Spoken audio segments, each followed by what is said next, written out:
আমার স্বামী জায়গা পোলা পান্ডে নিয়ে খাওয়া দাওয়া করতেছি, গৃহস্থী খাইতেছিলাম না যে মেয়ে দুইটা মেয়ে যে একটা আত্মা ছেলে চলে গেছে আমার উপরে, স্বামী আমার চলে গেছে এই জায়গার জ্বালা, এই সালামের জ্বালা চলে গেছে। অনেক কিছু সালাম হুমকি টুমকি দিছে, অনেক ডর ভয় দেখাইছে আমার স্বামী।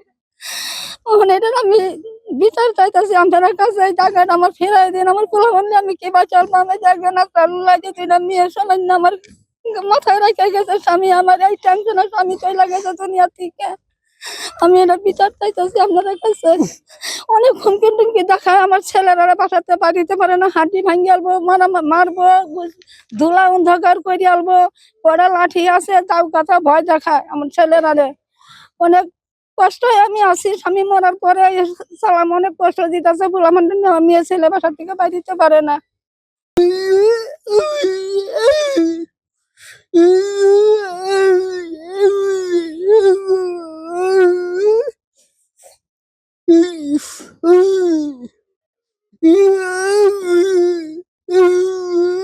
আমাদের কৃষি কৃষি জমি, এই যে রেলে জমি আর কি লিজে আনা হয়েছে 1997 সালে। তখন থেকে আমার বাপে করে এগুলো খাইতেছি আমরা। খাওয়ার পরে আব্দুল সালাম, জিলু ফকির তারা জোর জবরদস্তি করে ওই আমাদের কিছু সম্পদে মানে দোকান করে উঠাইছে। এখন আমরা বাজার দিতে গেলে ওরা আমাদেরকে মায়ের ধরে হুমকি দেয়, আমরা ঠিক আছে আমাদের দোকান পাট দখল করবে, মানে আমরা ঘরতে বেরোতে পারি না। ওরা এই ধরনের কথাবার্তা বলে আর কি। তো ওরা দুর্পূর্বভাবে তা মানে ঘর দখল করে রাখছে জায়গা। এই জায়গাটা আমার বাপের জায়গা। 1997 সালে এই জায়গাটা আমার লিজ আনছে সরকারের কাছ থেকে।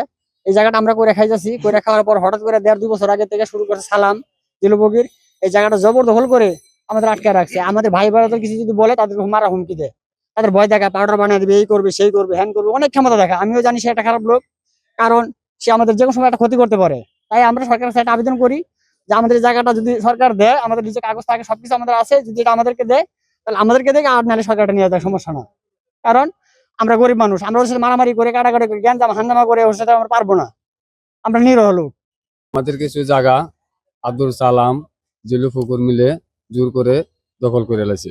একটি রুমের জায়গা দখল করে গড়ে তুলছে। আমরা ওর সাথে মারামারি করে কাটাকাটি করে পারতেছি না। অনেক জায়গায় গেছি আমরা, ওরা টেয়া পয়সা দেয়া সব করে ফেলা, আমরা কোনো বিচার পাইতেছি না। পুরোতলা এই থানাতে গিয়েছিলাম, বাট কেমনে কেমনে দারোগা সাহেব আসছিল, আয়া বাদে আপনি আয় আর যায়, আমরা এটা কোনো ইয়া পাইতেছি না। বাদে তার সাথে মারামারি করে আমরা কুলাইয়া যাইতে পারতেছি না। তারপরে ওরা দলের কিছু লোক আছে এই পোলাপান নিয়া আমরা হুমকি টুমকি পারে, এই বাড়িতে যাইতে পারি না, বাড়িতে আইতে পারি না, ওরা জায়গাটা জোর করে ঘর তুলে পাইছি।